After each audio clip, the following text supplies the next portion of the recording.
Hello everyone, কেমন আছেন সবাই? আজকে আমরা কথা বলবো আইব্রো আর্ট সম্পর্কে। একটা সুন্দর মেকআপের পারফেক্টলি যদি একটা আইব্রো না হয় তাহলে মেকআপটাই দেখতে বাজে লাগে। তাহলে চলুন আজকে শিখে নিই কীভাবে সুন্দর করে আইব্রো আর্ট করতে হয়। সবার প্রথমে যে কোনো ফেসে যখন আমরা আইব্রো আর্ট করব, আমাদের ফার্স্ট যেটা জানা দরকার সেটা হচ্ছে আমাদের আইব্রো জ্যামিতিক পরিমাপটা। আমরা অনেক সময় দেখা যায় আমাদের যখনই আইব্রো প্লাক করি বা আর্ট করি, দুইটা আইব্রো সমান হয় না। কেন হয় না? কারণ আমরা প্রপারভাবে আইব্রোটা ড্র করতে পারি না। তাই এবার প্রশ্ন হচ্ছে আমরা কিভাবে বুঝবো যে আমাদের দুইটা আইব্রো সমান হয়েছে কিনা।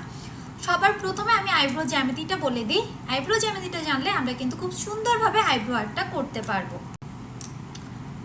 প্রথমে আমাদের যখন আমরা আইব্রো আর্ট করব, এইটা হচ্ছে আমাদের 1 পয়েন্ট এবং আমাদের চোখ, আমরা ক্লায়েন্টকে বা আমরা যখনই আইব্রো আর্ট করব দেখব আমাদের চোখের ঠিক কালো যে বলটা আছে, বলের লাস্ট মাথাটা কোথায় আছে, আয়না বরাবর সোজা দেখব, দেখে কোথায় আছে দেখব, সেটাকে হবে আমাদের কি আর্চ পয়েন্ট। এবং এই যে চোখের কর্নার, সেটা হচ্ছে আমাদের লাস্ট বা 3 পয়েন্ট। যখনই আমরা আইব্রো আর্ট করতে যাব আমরা খেয়াল রাখবো আমরা পেছন থেকে আইব্রোটাকে আর্ট করব।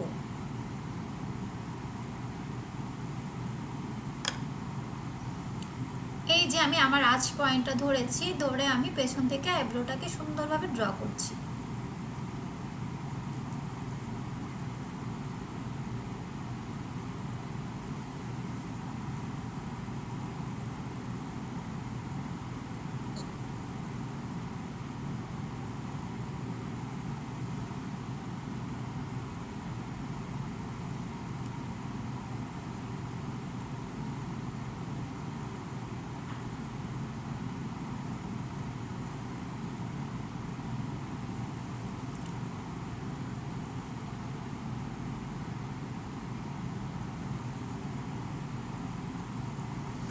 যেহেতু আমার ভ্রুটা সামনে থেকেই ডার্ক, আমি জাস্ট হালকাভাবে এটাকে ব্লেন্ড করে দেব।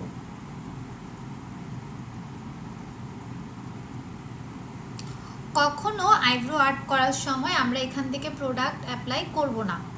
আমরা সবসময় প্রোডাক্ট অ্যাপ্লাই করব আমাদের আইব্রোর শেষের যে দিকটা আছে, আইব্রোর শেষ পোর্শন থেকে আমরা কি করব, আমাদের আইব্রোটাকে ড্র করে আসব।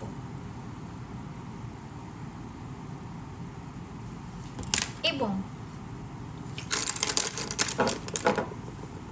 এরকম একটি স্পুলি ব্রাশ নিব এবং খুব সুন্দর করে এটাকে ব্লেন্ড করব।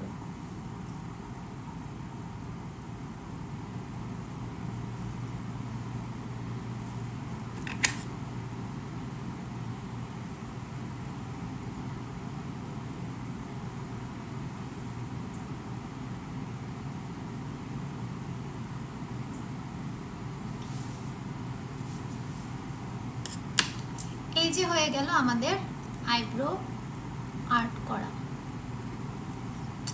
এবার ওয়েট করো, আরেকটা করে আসছি আমি। এই যে আমার দুইটা আইব্রো করা ডান। এখন আমি দেখাবো কিভাবে আমরা আইব্রোটাকে সেট করব। এখানে আমি ডার্মার D5 শেডের কনসিলারটা নিয়েছি। অনেকের কি হয়, আইব্রো আর্ট করার পরে দুইটা ভ্রু সমান হয় না, তাদের জন্য একটা গুরুত্বপূর্ণ টিপস, এবং সেটা হচ্ছে কি আমরা যখন আইব্রোটাকে ড্র করব ঠিক নাকের এখান থেকে একটা লাইন ক্রিয়েট করব সোজাভাবে। এরপর আরেকটা যেটা কাজ করব, একদম উপর থেকে একটা সোজাভাবে আমরা লাইন ক্রিয়েট করব। যারা একদম বিগিনার আছো, আমি বলছি না সবাইকে করার জন্য, যারা বিগিনার আছো দুইটা ভ্রু সমান করতে পারো না, মূলত আমি তাদের জন্য এই ভিডিওটা ক্রিয়েট করছি। আর যারা তো জানোই, আর যদি এখানে কোনো ভুল ত্রুটি হয়ে থাকে তাহলে কিন্তু ক্ষমা সুন্দর দৃষ্টিতে দেখবে। এখন যেটা করব, আমি আইব্রোটাকে যেভাবে ড্র করেছিলাম আমার আর্চ পয়েন্টটা ধরে, আমি এই লাইনটাকে ঠিক আমার আর্চ পয়েন্টটা বরাবর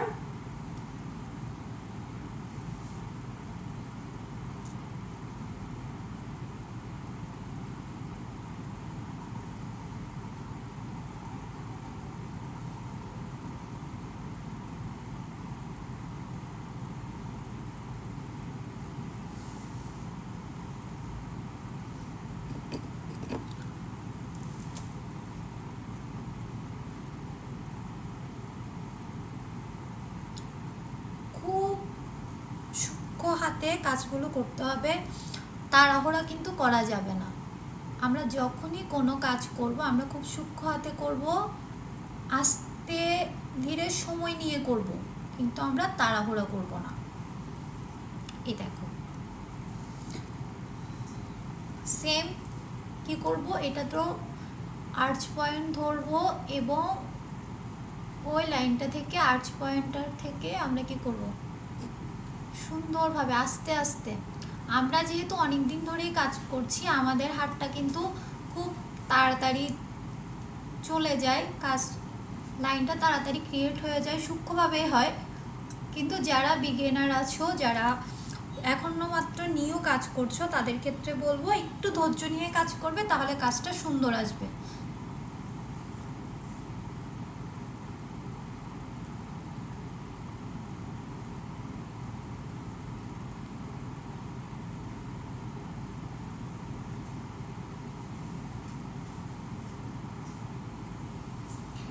এই যে গেল, এখন আমরা ভুলবশত করি কি, আমরা যখন মেকআপ করতে যাই বা আমার জোড়া ভ্রু আছে, তো ওখানে কি করে আমরা এভাবে একটা ব্রাশ দিয়ে লাইন টেনে দিই। এই জিনিসটা কিন্তু করা যাবে না। কেন? এখানে যদি আমি লাইন ক্রিয়েট করে ফেলি বা এরকম একটা দাগ দিয়ে দিই, আমার ভ্রু দুইটা মনে হবে যে কি আমি কিছু একটা করে ফেলেছি, স্কোয়ার শেপ চলে আসবে, ন্যাচারাল যে ভাবটা সেটা কিন্তু থাকবে না। আমরা কি করব, আমরা ব্রাশ দিয়ে এখানে কোনো প্রকারের দাগ টানবো না, আমরা ব্লেন্ডার দিয়ে এখানে যে প্রোডাক্টটা আছে বা উপরে বা নিচে যে প্রোডাক্টটা আছে সেটাকে সুন্দর করে ব্লেন্ড করে দেব। তাহলে জিনিসটা কি হবে, এটা একটা ন্যাচারাল ভাব থাকবে। মেকআপের মেন জিনিস হচ্ছে কি, আমি মেকআপ করেছি সেটা বোঝা যেতে হবে না, সেটা ন্যাচারাল দেখাতে হবে। ন্যাচারাল যখন দেখাবে একটা মেকআপের সৌন্দর্য তখনই ফুটে উঠবে। এই যে কেমন হয়েছে জানাবে কিন্তু। আর যাদের যাদের আমার ভিডিও দেখে ভালো লাগছে অবশ্যই কিন্তু কমেন্ট করবে, এবং আমি চেষ্টা করব আরও ডিটেলসে ভিডিওগুলো করার জন্য, যাতে যারা বিগিনার আছে তাদের জন্য সুবিধা হয়। ধন্যবাদ সবাইকে।